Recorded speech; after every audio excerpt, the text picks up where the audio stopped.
Leo niko Usukumani huku Kahama, yani nimeshuka Kahama leo. Kuna msanii mmoja hivi kaniumia waya, akasema yuko na kipaji.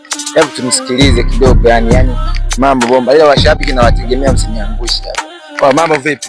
Safi. Naitwa nani? Naitwa Nyanda Kiganila. Nyanda Kiganila?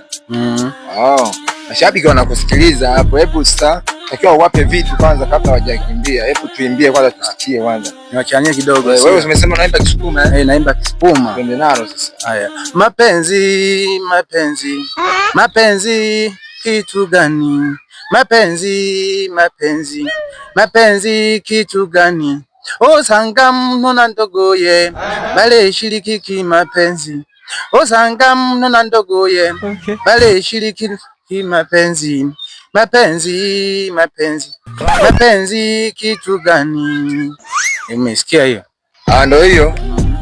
Mnasemaje sasa mashabiki hapo, ili mashabiki wakupokee, umeona? Ili ngoma nitakiwa uiachie, maana wanasema kama kuna vipaji vingi sana, umeona? Kwa hiyo natakiwa sasa ni wewe sasa kufanya mambo makubwa, si ndio? Kwa hiyo sasa natakiwa uonyeshe vitu vya kutosha, umeona? Natakiwa ongeza juhudi. Naona kama hapa tuwasikilize na mashabiki sasa. Sasa ngoja tuwasikilize mashabiki kwanza.